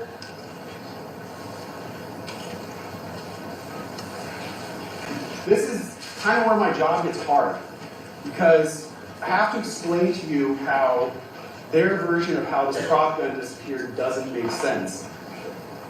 But we know that none of this actually ever happened, because this is all a made-up story. So when I talk about the prop gun, understand that there never was a prop gun, okay? Never to begin with. I'm sure what happened was Lou took that Glock 43, the real one that was used, with the modified slide, and got rid of it. And when he did that, he forgot that there was an extra magazine for that gun in the defendant's closet. Now to that point, and oh my gosh, this is a new magazine, I'm not saying that that magazine that we have in evidence, that magazine specifically was the one in the gun that was used at the time this shooting happened. Guns come with multiple magazines. You can purchase additional magazines for guns. But the defendant knew he had to get rid of that real gun. He can't have that, because that's going to definitively tie him back to this crime scene. So either he or Lou, his right-hand man, get rid of it. And they get rid of it with the magazine that's in it. But they forget there's that backup magazine in the defendant's closet. But either way, let's assume their prop gun theory is true. Why would the defendant get rid of the one thing, the most important thing that could definitively prove his innocence? Why would he do that? You received an instruction about someone either the defendant or someone other than the defendant trying to conceal or destroy evidence, and using that as actual evidence that the defendant was aware that he was guilty. Why would the defendant get rid of that gun unless he knew it was going to prove he was guilty? Unless he knew it was a real gun. It literally makes no sense that he would not keep the prop gun so that when Mr. Efron goes to the police, he can turn around and say, here it is, here's the prop gun. This is the one I used.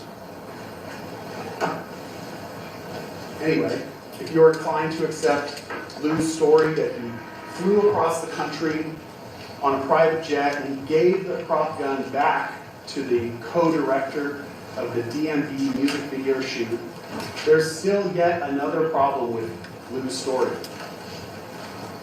Why doesn't Lou get the gun back? So they haven't explained why would the defendant get rid of this gun in the first place. He needs to keep this. This is very important in this situation. But for whatever reason, he gets rid of it. Lou flies it back and they give it to this co-director. Lou knows. Lou knows this is a crucial piece of evidence. This would prove that his brother is innocent. So what does Lou tell you? What efforts did Lou make to get that gun back? Because he needs it back now. Oh my God, I can't believe we got rid of it in the first place, but now we definitely need it back. But what does he do? He makes one phone call, and he's basically told, I don't really know where it is. And so he decides, just let it go. Doesn't make any other inquiries, doesn't do anything else to try to get that gun back. Does that sound believable for even 1 minute? It's certainly not reasonable. We're bordering on insulting to your intelligence.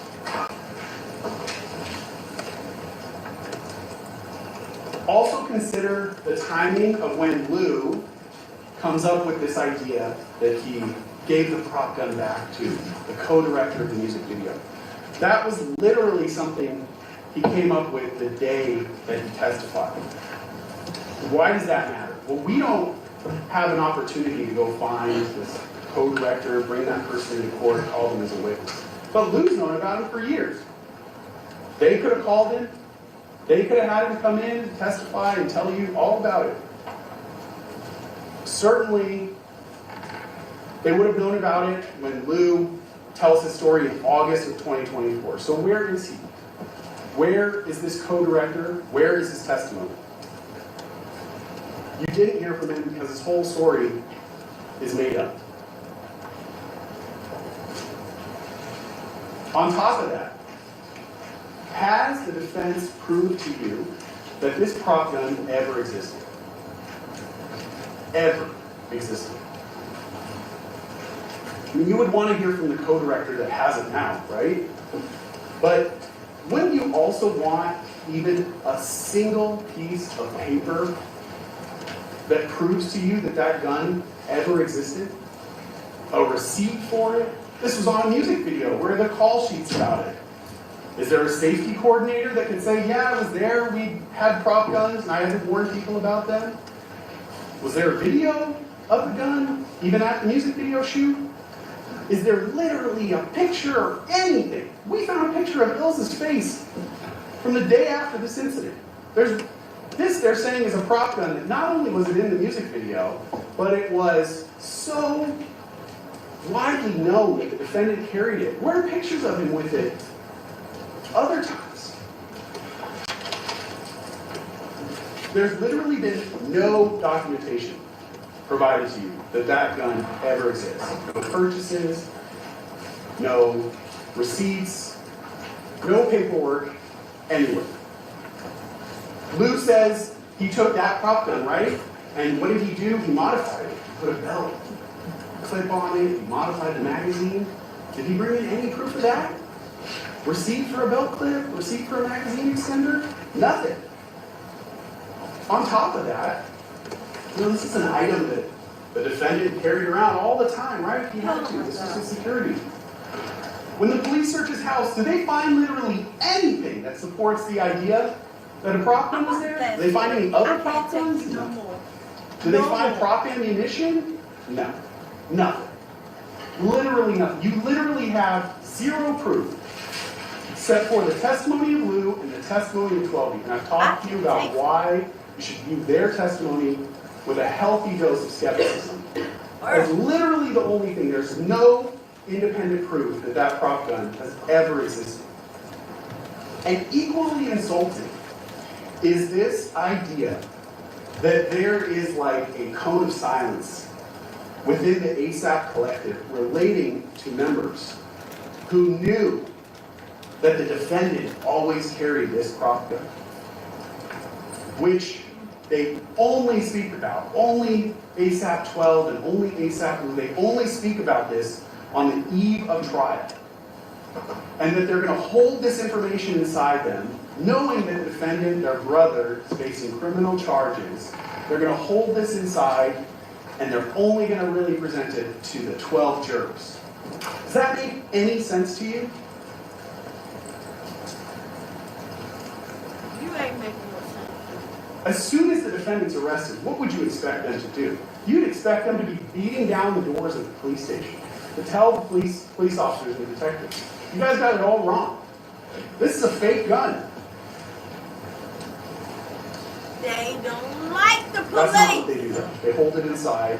They let him have criminal charges hang over his head. They let the preliminary hearing come and go. They literally wait till the day before jury Judge, selection to keep finally looking at reveal watch that there was again. the gun that was used was a prop gun. It's, again, defies all reason. Oh my God. They claim, you know, If you this long, 12 Diddy people, lawyer they must both have claim that about the police 5 hours. never tried to talk to them. It's not true. You heard that they both refused to talk to the police when asked, that the judge specifically asked both of them, when you sit and talk to the police, they both refused. But even more, that's not really the expectation you would have, right? They have this information that would exonerate their friend, their brother, their meal ticket, the guy they rely on. You'd want them to seek out the police. At least that's what you'd expect. Not wait for the police to come knocking on their door, knowing that they have this secret information.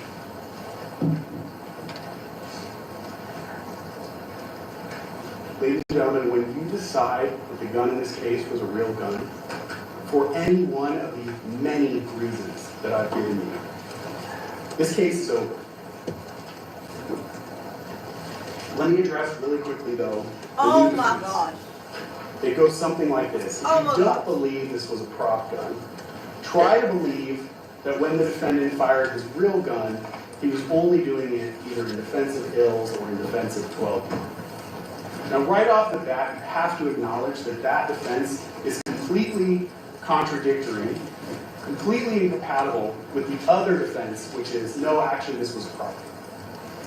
It cannot be both a prop gun and a real gun. The problem with that defense is very similar to everything else I've talked to, which is this whole case is on video.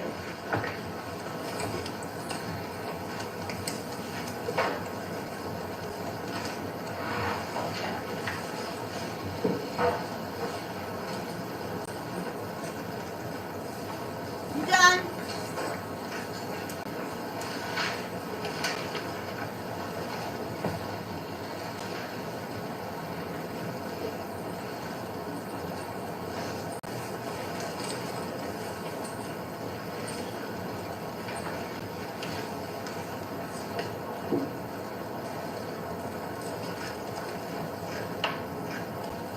What the video in this case shows you is that Mr. Efron was not the violent person in either of these incidents.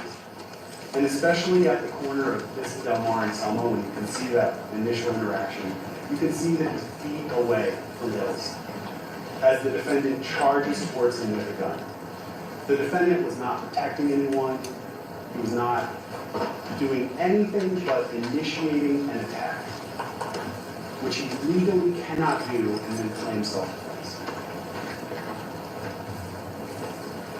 Okay, you I want to say finish my argument with you by telling you so. Well, hurry up.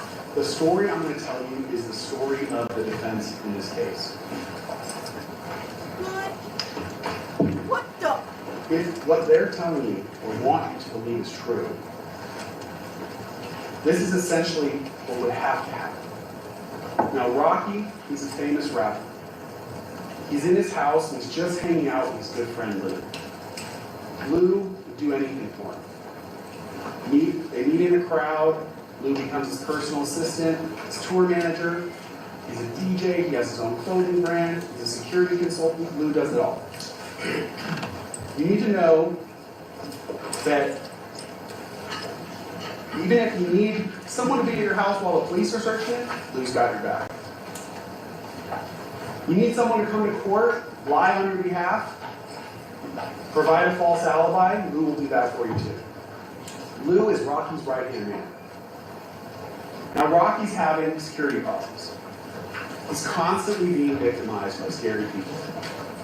He's in a nightclub, he's stabbed with a real knife. It was violent, it was scary. Not only was he stabbed, but his good friend Twelby was also stabbed at the same time. That's the kind of violence that he's facing. Not only that, scary people break into his house. He's had his home burglarized. He's had stalkers follow him. On top of all that, which has happened to him directly, that violence that Rocky's experiencing doesn't happen in a vacuum. Other rappers around him are also the victims of violent crimes, some even being shot and murdered with real guns. So faced with this violent world, these violent people, Rocky does the only reasonable thing he can think of. Does he hire extra security? No. He turns to Lou. And Lou, his security consultant, and a professional security person who will remain unidentified, jointly came to another reasonable conclusion, which is that when someone needs to defend themselves against real guns, real knives, like Rocky does, what they should do is they should carry a fake gun. Lucky for Rocky, just so happens to film a music video, and on that music video set, they just so happen to have such a prop gun. Does he have to go out and buy a prop gun? No. That would have created a paper trail that could have proved that he had this prop gun. Instead, what Rocky does, he uses his ability to see in the future, where he sees that he's going to need this prop gun. And so he takes one of the prop guns from the music video shoot just in case. This is going to be very handy when his good friend Lou suggests to him that he should carry the prop gun to defend himself against, again, scary people with real weapons, real knives, real guns. Lou, you got to understand too, in this story, Lou also loves guns. He owns a bunch of guns. He loves to shoot them. And he's very knowledgeable about guns. Specifically though, Lou owns a Glock 42, which uses .380 ammunition. Very important. You've got to understand this for the story. Neither Lou nor Rocky own a Glock 43. That has to be true in order for their story to make sense. That's ridiculous. Because a Glock 43 uses 9mm ammunition. But back to Lou, the other thing that you need to know about Lou Lou not on trial. is he's also apparently very clumsy. He's not detail-oriented.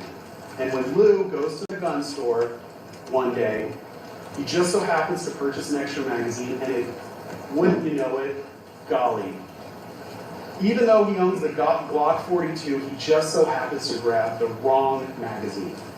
And he accidentally buys a Glock 43 magazine. Now remember, totally wrong magazine, will not fit in any of his guns, totally different caliber, totally useless to it. And around the same time, Lou and Rocky decide they're going to go to a shooting range together. And Lou comes over to Rocky's house, and he brings his guns and his new, single, useless magazine. He's just bought for the completely wrong gun. And only then does Lou realize his mistake. while he's in Rocky's house, of course. Even worse, Lou calls around trying to find a gun range that they can go to, but he can't find one. So they don't go shooting. Now he has his guns, that's why he has his guns at Rocky's house, but that's why they don't go shooting. So what do instead? Well, they're gonna hang out, they're gonna drink alcohol, and they're gonna talk.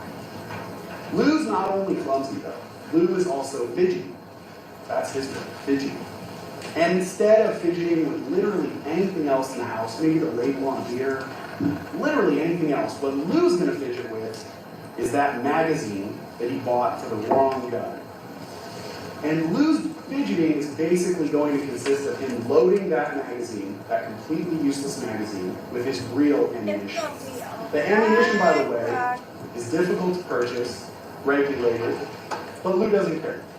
Lou fidgets and also apparently stops fidgeting when the magazine is fully loaded. Doesn't unload his 9mm ammunition. For some reason, keeps it in this useless magazine. And Lou, because he's responsible, is going to leave it at Rocky's house.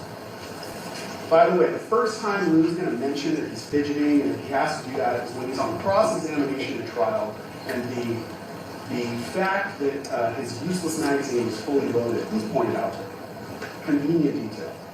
Anyway, because Lou's been drinking, he leaves his guns, he leaves his magazine, including that useless one, at Rocky's house overnight. And he comes back the next day and he collects most of his stuff. What Lou doesn't collect, though, of course, that useless, fully loaded magazine. You also have to understand that even though, I told you in this story, Rocky has been told, carry a fake gun, he doesn't really follow that advice when it comes to his house. And even though he's told he should carry a fake gun, he's going to disregard that advice and he's going to have real guns in his house, including chrome, 44 Magnum Desert Eagle handgun. He's going to have a rifle, he's going to have a shotgun. But importantly, none of those guns use 9mm Luger ammunition. And Rocky keeps those real guns right next to his bed. Somehow, and Lou doesn't really explain this, after Lou leaves this Glock 43 magazine at Rocky's house, the magazine miraculously is going to end up not just in Rocky's bedroom, but in his bedroom closet. And it's going to be in a box with a bunch of stuff that actually fits the guns that Rocky has. Rifle ammunition, shotgun ammunition. And again, it's just a total coincidence. Hurry up! Lou's useless magazine is going to end up, the one he's been fidgeting with is going to end up in Rocky's bedroom closet. Now, at this point, this is where I need to introduce yet another character to the story. This character, he's a cartoon-esque villain. He's hulky, hugely muscular. Oh, He spends most of his time at the gym, except for when he's using his cartoon villain powers of seeing into the future and mind control. What do I mean by that? Well, this figure, I'm going to call him Relly, is going to set up Rocky to make it look like Rocky shot at him with a real gun when everyone, including Relly, knows Rocky only carries fake guns. So how does he do this? Well, he's going to go to a shooting range, Relly. A few weeks before, he's going to set up Rocky. And he's going to fire guns, and of course, because he can see into the future, he's going to set up Rocky. He's going to shoot a Glock 43 handgun and just collect those cartridges. Now, because Relly is such a mastermind, even though he's planning on setting up Rocky, he's going to film himself while he does this. For whatever reason, he wants to have proof, I guess, of his master plan. While he's at the gun range, he's going to use his power to see into the future and see that Lou has bought the wrong magazine for a gun that he doesn't own, and that Lou is going to leave the magazine at Rocky's house, and it's going to end up in Rocky's bedroom closet. And with that knowledge, Relly is going to intentionally fire that Glock 43, collect those cartridge cases, and carry them around just in case he happens to be in a place where Rocky shoots at him with his fake gun later. Relly's going to fly from LA to New York, North Carolina, back, repeatedly taking commercial flights And somehow he's going to keep a hold on those fired cartridge cases that he's going to use to frame Rocky. Now here's where the mind control comes in. Relly somehow gets Rocky to provoke a confrontation. It's Relly's idea, but Rocky's going to do it. And he's going to make Rocky reach out to him with threatening messages and propose that Relly meet him when it's actually Relly's plan all along, right? Brilliant. So Relly meets up with Rocky in Hollywood, and Relly gets Rocky to pull the gun on him as he's attacking Rocky.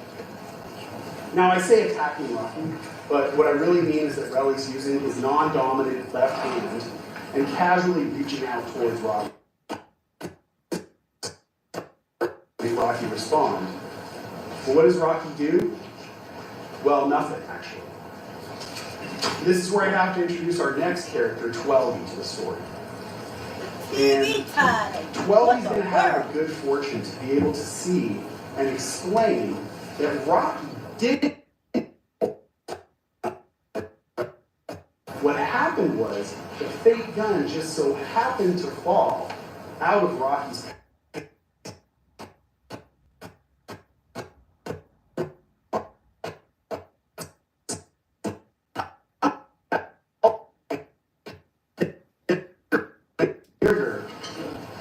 Just at the moment where he happens to walk into view of a camera.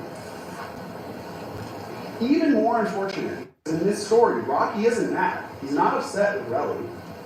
You know, remember 12y told you? Oh, these are casual messages.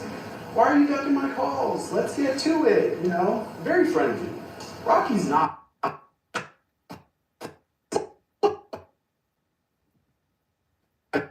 mean, apparently except for the exact same when he walked into the frame of it. But Relly's not successful in his plan just yet. Even though Rocky has the gun in his hand, Rocky's going to walk away. And since he hasn't satisfied his objective, Relly's going to follow Rocky and the other members, and he's going to call them a bunch of bad names. Relly's in the future, so he knows that Rocky's going to attack. What are you talking about? But Relly's going to attack Ills first, and Relly's going to throw haymakers and punches at Ills, repeatedly punching him in the face. Now, shockingly, despite Relly's tremendous size and strength, Ills will suffer no injuries. This is where Relly's plan runs into some really good fortune, because even though Relly knows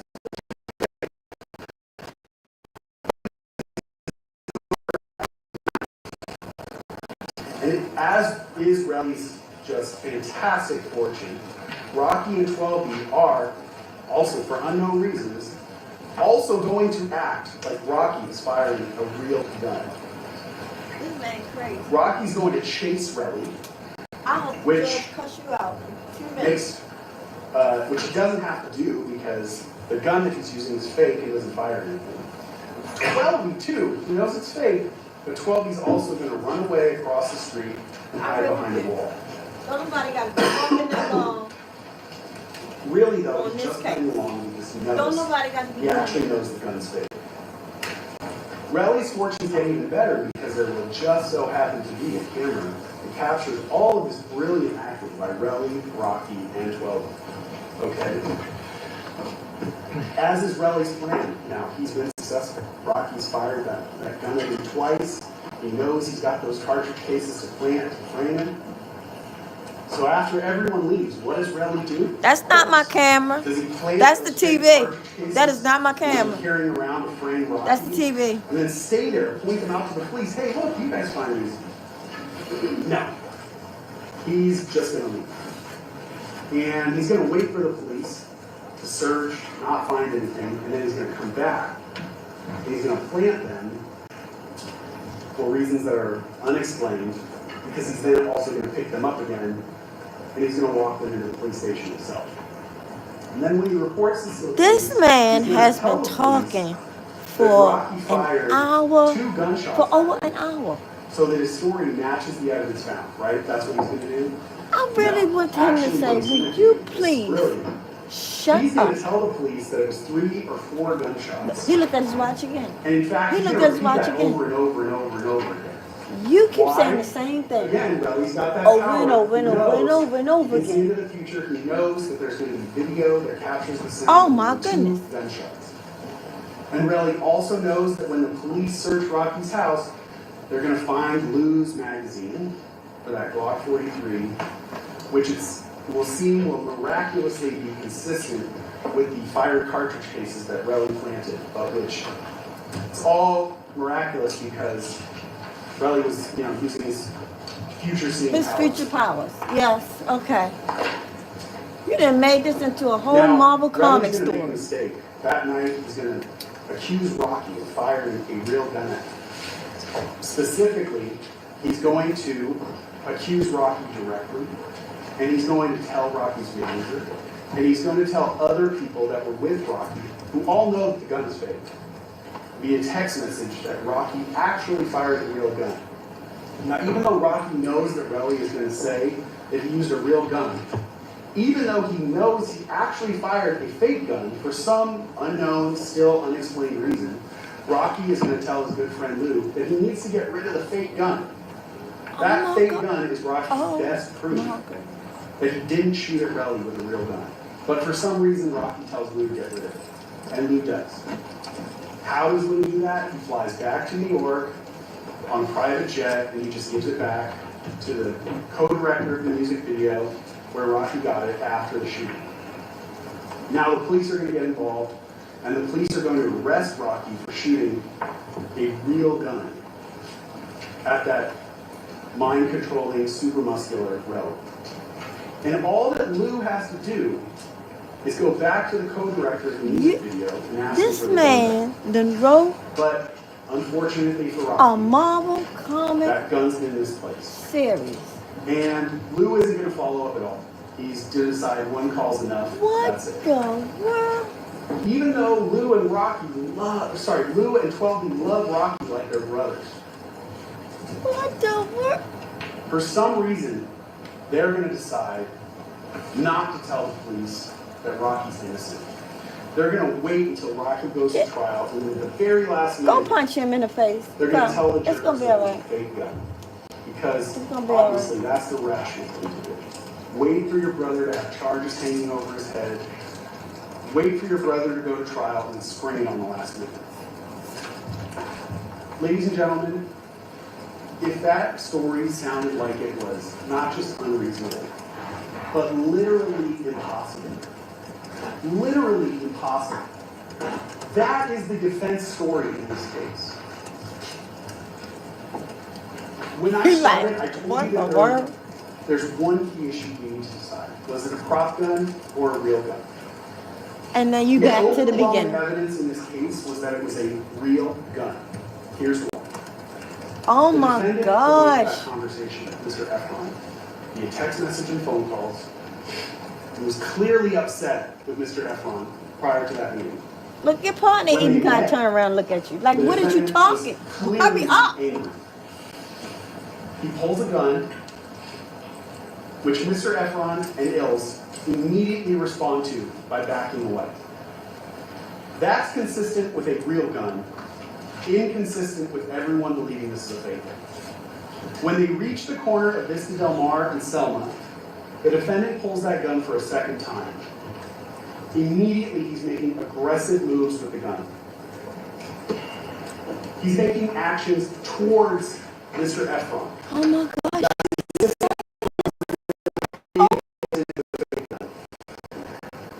Mr. Efron immediately dives behind Ills, uses him as a human shield, Using this as a human shield. while the defendant's making active movement. trying to get a line of sight around Ills. Trying to get a line of sight. That's only consistent with a Real gun. and Oh my inconsistent, Lord. completely inconsistent. You done with said the this gun about being 5-6 times. If I was on the jury, The as soon as I defendant walked in fired there, I'd off be like, two not rounds. guilty. They're loud. Because you're shut trying off too fire. hard. 12 retreats behind a wall. That's only consistent with a real firearm, completely inconsistent with a fake gun. After the shooting, the defendant gets rid of the gun. That's undisputed. That's completely Inconsistent Write another with that gun note. being Write fit. another note, Judge. Write another note. Because he not listening. He is not listening. He just talking. He just The talking at this defendant point. still has that Glock 43 magazine in his bedroom closet. Look at that face. What the On world? top of ammunition Oh. for the other real guns that he owns. Oh. Again, Ew. that magazine, consistent with the type of It's like he firearm smells something that that fired stinks. those 2 cartridge all the cases that time. found at the scene. Those Like, what is real that cartridge smell? cases. That real That face. ammunition. That gun, the Glock 43, He always got a what the only hell? fires 9mm. What the hell None face? of the other guns in the defendant's house fire 9mm. He has nothing else in his possession that that magazine would go to. You have It's said that completely 25 consistent with getting times. rid of the Glock I know the 43 stenographer then because typed that's that the real 50 gun that was times. used in this case. If you don't sit your tail down. Clear, definitive proof the defendant fired a real gun that night. Oh my The Lord. last point I'll leave you with. on the You other keep side, saying that. You there's keep saying that. no evidence of a prop gun. No evidence. And you're of it saying the ever same thing. The actual prop gun has never been produced. Definitely not to you. There's no prop ammunition found in his house. The rationale, this whole security thing for carrying a prop gun, defies common sense, defies logic, totally unreasonable. The rationale for pulling that prop gun on a man who knows it's a prop gun, completely unreasonable. There's no prop ammunition found at the scene. Tell him. There's literally not Stinky one face piece, man. not Tell one him. piece of He paper, going not too far. one shred of documentation Go ahead. that could prove to you the existence of this gun. Because he ain't doing nothing but saying the And same again, thing. all the actions that people And he have keep on seen saying, I got one more thing. completely consistent with a real gun being fired. Completely Making up a whole inconsistent goddamn with this being going fired. Marvel's series, So left comic with book that, story. clear evidence that the defendant used a real gun, and a complete lack of evidence that he used a prop gun.